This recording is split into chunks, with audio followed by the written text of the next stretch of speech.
Na auto balance pero nakahawak kaya pasalamat ka na din.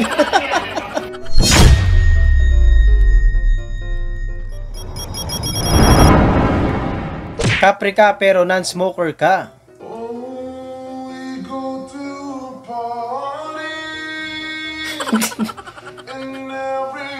Yung Capri ka pero may hika ka, no? Di ba tikbalang yan? Excuse me, pwede dun mo i-blow. Kung nga smoking area to, tapos dito ka tatambay. Ang yabang. Susera, crush mo yan, kaya ka tumatambay dito. Ang hirap na, no? May Capri kayang hindi nagsisigarilyo, eh, no? I feel beautiful because I treat my hair with keratin. Keratin? But not just keratin. Dapat may gloss. Keratin! Kaya I choose yung keratin. Nauso yung ganito ngayon, eh, yung inuulit bigla yung sinasabi.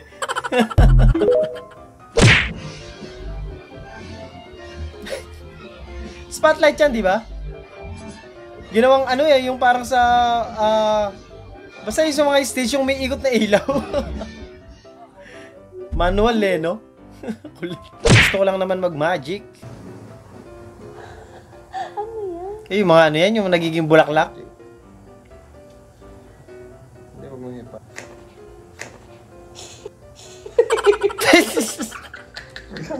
Nasira pa tuloy.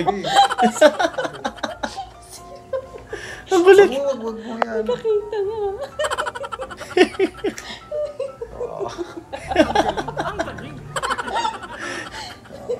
Ano ba rin na surprise ka na lang, te? Thank you.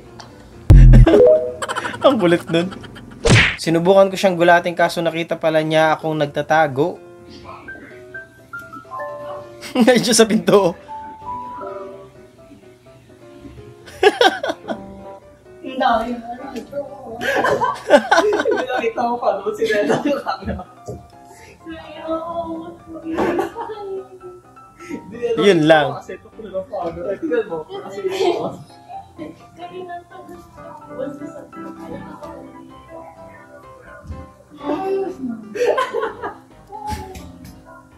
Wala, ganyan talaga. Kikiligin na lang tayo sa relasyon ng iba talaga eh.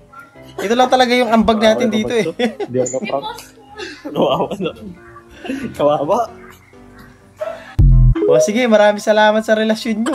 Huwag kayo iiyak. Sabi nila, ubusin mo daw yung hininga mo tapos sumigaw ka yung pinakamalakas na kaya mo. Okay, ako muna.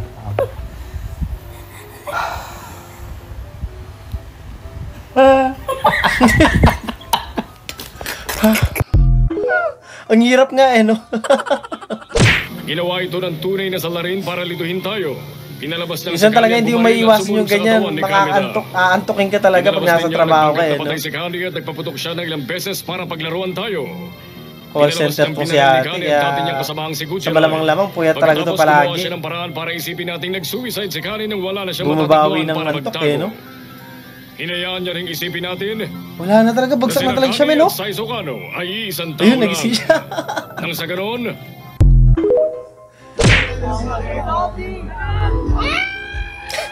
Zombie tsunami.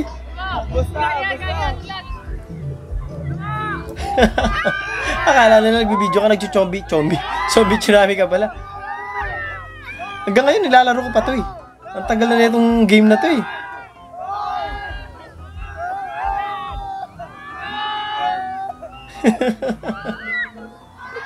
Wala na silang pakialam dun sa concert eh, no, dun sa zombie tsunami na lang.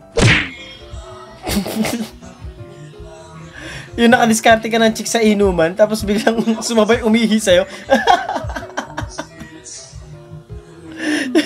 Nakita mo, nakatayo umihi eh, no?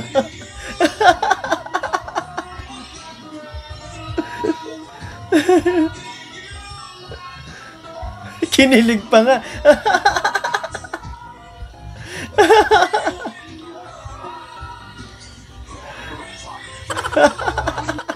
Mabuti si ma'am, mabait. Pag na-shoot ko to, Ay, papasakit sayang ka kahit wala kang ginawa. Dahil mabait ako, lalapit ko. Okay?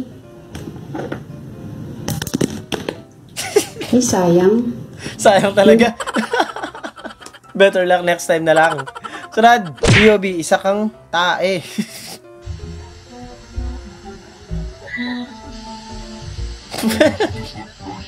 Oo nga, no? Iikot ka kasi dyan eh. Para kang pinlas siya, no?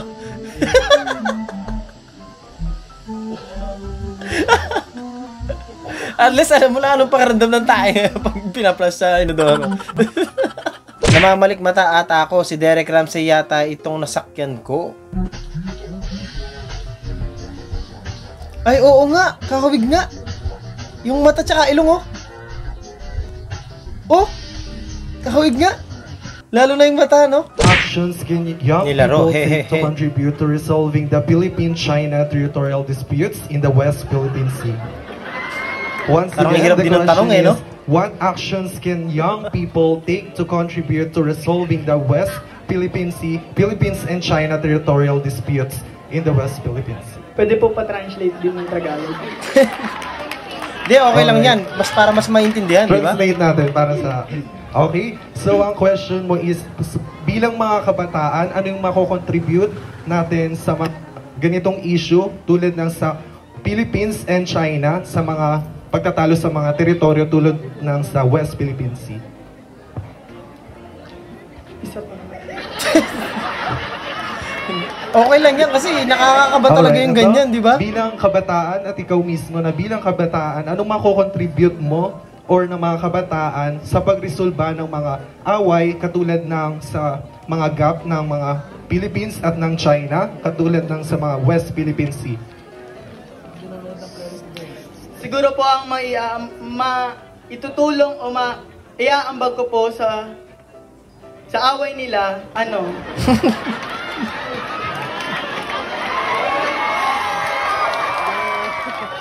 Oh, best in ano rin, audience impact. Bigyan pa ng impormasyon ang mga kabataan na magkaroon pa ng knowledge about dito at hindi lamang sa mga balita mapapanood. Yun lamang po. Pwede yung answer niya, ano, may sense naman eh, no? Pero kayo nga, sige nga, sagutin nyo nga yung tanong na yun. Tignan ko yung babasahin ko yung mga sagot nyo. Sunod, maraming salamat!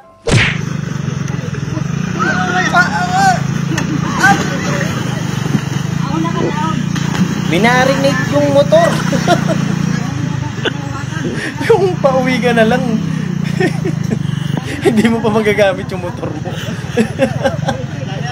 Kamusta kaya yung may-ari niyan? Ano kaya nararamdaman niya ngayon?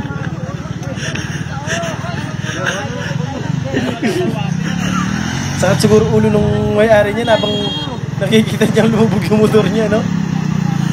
Grabe. Galing ng kamay neto.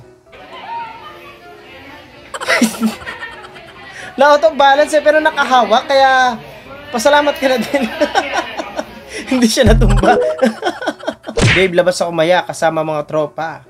Bago ka umalis, tingnan mo muna to mabuti. Ito mawawala sa'yo pag nagloko ka, ingat. Yes babe, oo naman, di nga ako tumingin eh. Hindi nga tumingin pero maraming kasamang chicks.